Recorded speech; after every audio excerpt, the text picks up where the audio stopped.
we should all be aware of our history. Too often, some parts of our past have not been shared as fully as they should be. That's why events like Black History Month are so important. And joining us right now to talk about the origins of Black History Month and its purpose is Mutabo Okantah, professor and chair of the Department of Africana Studies at Kent State University. Thank you so much, Professor, for being with us. Thank you for having me. Let's talk about the origins of Black History Month and how it came to be. It starts with a historian by the name of Carter G. Woodson. And among other things, he founded an organization called the Association for the Study of Negro Life and History. And how far back are we going here? I think the early 20s, correct? I think that goes back to 1916. Okay. Oh, wow, okay. And out of those efforts to record, chronicle, preserve our history, he established National Negro History Week. I think that's in 1926. Okay. And he used, Frederick Douglass is born in February, and Abraham Lincoln is born in February. And so that's why he chose a week in February to highlight this history that is very much a part of American history, but also has aspects to it that begin before American history. At what point did we get to Black History Month, or we actually called it that and people enjoyed it and understood it? In 1969, 1970, there was an organization of students at Kent State called Black United Students. And two of their leaders worked with Edward Crosby, who was the founder of our department, and Milton Wilson, who was the dean at the time. And they went to them saying, there is too much history to only focus on it for a week. Right, a week's not enough. And they agreed. Right. And so because Negro History Week was in February, they just extended it. So Black History Month actually started at Kent State University? Not Black History Month, yes. Being celebrated as a month, you're correct. Celebrated as a month. And Kent State was truly ahead of the rest of the country.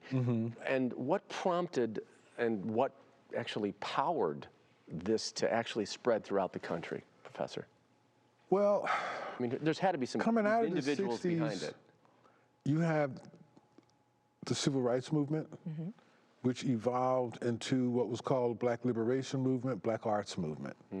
Okay, and students at Kent were a part of that.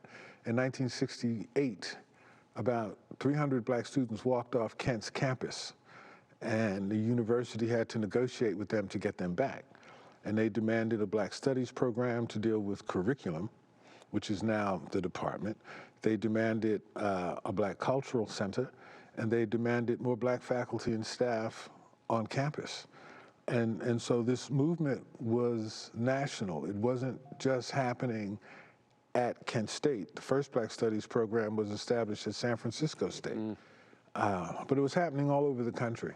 And I think other student groups were probably moving in that direction as well.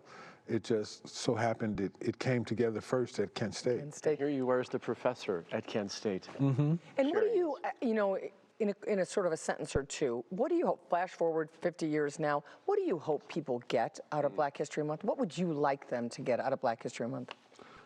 An accurate portrayal of our history. For example, you had Ron DeSantis talking about